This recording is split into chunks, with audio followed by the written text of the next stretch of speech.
Un jour, des pages Twitter ont lancé une rumeur comme quoi l'épouse d'Achraf Hakimi aurait demandé le divorce pour avoir la moitié de la fortune du footballeur. Mais que, surprise, Hakimi aurait donné toute sa fortune à sa mère et que sa femme repartirait donc bredouille. Alors depuis, Hakimi est devenu le héros national des mecs. Francis Ngannou l'a même félicité, mais désolé de vous décevoir, cette histoire paraît complètement fausse. Pour commencer, la rumeur a été propagée par 3 comptes Twitter, qui sont tous des faux comptes vérifiés, c'est-à-dire qu'ils payent pour avoir la virgule bleue. Ce ne sont ni des médias officiels, ni des médias reconnus. D'autre part, une des pages venait d'Ouganda, l'autre de Côte d'Ivoire et la dernière de Pittsburgh en Pennsylvanie. 3 localisations qui n'ont rien à voir avec les lieux de vie ni de Achraf Hakimi ni de sa femme, à savoir l'Espagne, la France ou même le Maroc. Et c'est donc très bizarre que ce soit des médias de ces pays, non officiels en plus, qui ont eu ces infos d'ordre judiciaire avant tout le monde. Deuxièmement, la plupart des célébrités font des contrats de mariage, ou en tout cas sont en régime de séparation des biens pour éviter justement des galères comme ça pendant les divorces. Et je suis assez persuadée que c'est le cas d'Achraf Hakimi et de sa femme, mais bon, on va faire comme si la rumeur était vraie et je vais vous montrer pourquoi ça ne tient pas debout. Alors déjà, pour commencer, on veut nous faire croire que Hakimi donnait 80% de son salaire à sa mère à chaque fois et que donc il n'aurait rien à donner à sa femme. Alors c'est vraiment le b.a.-ba qu'on nous apprend en droit matrimonial, c'est que quand vous êtes marié, vous avez l'obligation d'avoir l'accord de votre partenaire pour faire des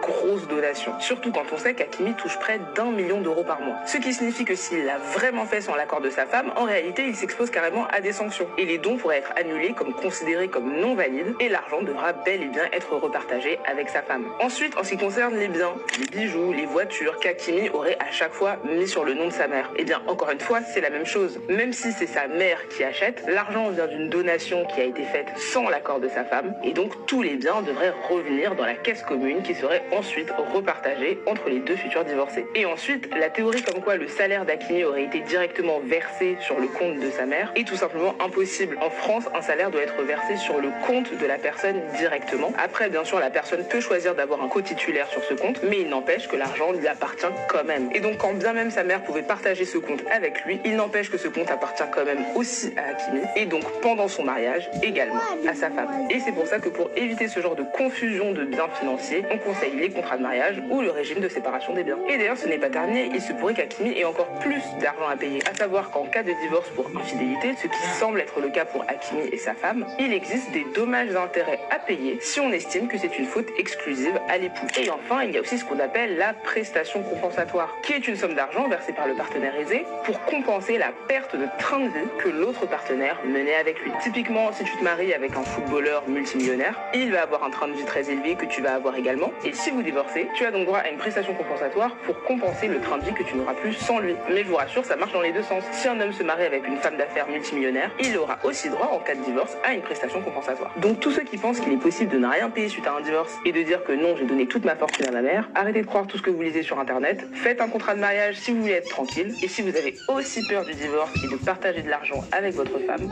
ne vous mariez pas tout court. Bye guys, l'histoire